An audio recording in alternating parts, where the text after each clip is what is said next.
selamat malam. Perkenalkan, nama saya Nimade Haribawanti. Saya mahasiswa dari STAN Negeri Empukutran Singaraja. Pada kesempatan kali ini, saya akan men-sharing tentang media komunikasi tradisional. Nah, seperti yang sudah kita ketahui, komunikasi tradisional adalah sebuah proses penyampaian pesan dari satu orang ke orang lainnya. Dengan menggunakan media tradisional yang sudah lama digunakan di suatu tempat sebelum kebudayaannya tersentuh oleh teknologi modern. Salah satu komunikasi tradisional yaitu wayang. Seperti yang kita ketahui, wayang merupakan salah satu teknologi komunikasi yang bisa digunakan sebagai sarana hiburan, pendidikan, maupun kritik sosial. Sebagai salah satu sarana hiburan, wayang menyajikan berbagai macam cerita yang bersifat menghibur. Sedangkan, dalam sarana pendidikan, wayang menyajikan cerita-cerita yang syarat makna dan memberikan berbagai pembelajaran bagi masyarakatnya. Bahkan, saat ini sudah banyak dikembangkan berbagai media pembelajaran untuk anak-anak menggunakan media-media tradisional, salah satunya seperti wayang. Wayang dianggap telah hadir semenjak 1500 tahun sebelum Masehi. Wayang lahir dari para cendekia nenek moyang suku Jawa di masa silam. Pada masa itu, wayang diperkirakan hanya terbuat dari rerumputan yang diikat sehingga bentuknya masih sangat sederhana.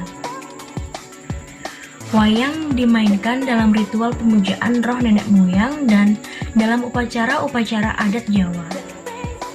Pada periode selanjutnya, penggunaan bahan-bahan lain seperti kulit binatang atau kulit kayu mulai dikenal dalam pembuatan wayang. Perkembangan wayang terus terjadi. Cerita-cerita yang dimainkan pun kian berkembang.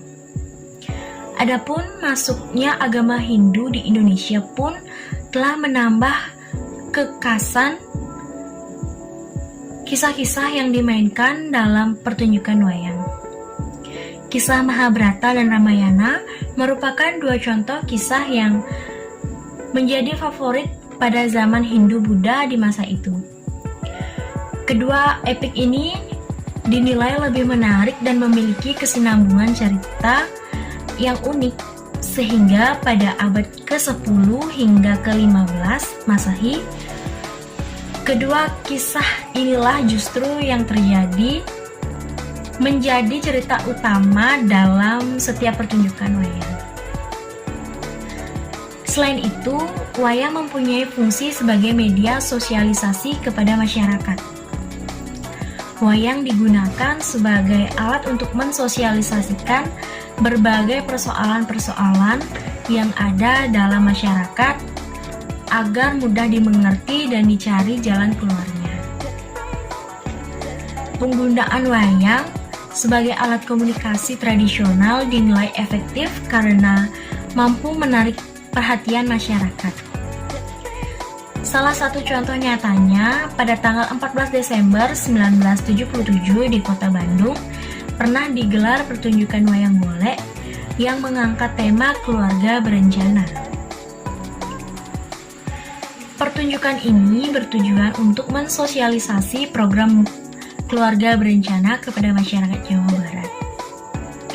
Dalam pertunjukan ini, proses komunikasi juga sangat didukung dan oleh orang yang berperan di belakang layar, sehingga sebagai pribadi kepercayaan yang berdialog dan mengetahui tanggapan penonton dalam waktu seketika.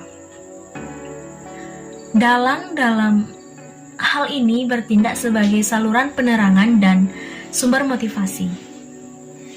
Intinya, pertunjukan wayang sebagai salah satu media komunikasi tradisional memberikan gambaran nyata yang telah mudah dicerna dan dimengerti, serta memberikan sentuhan tersendiri yang mungkin lebih dalam pada hati nurani masyarakat yang menyaksikannya. Baik, sekian yang bisa saya sampaikan. Apabila ada salah kata yang disengaja maupun tidak disengaja, mohon dimaafkan. Akhir kata saya tutup dengan Parama Santi. Om Santi Santi Santi Om.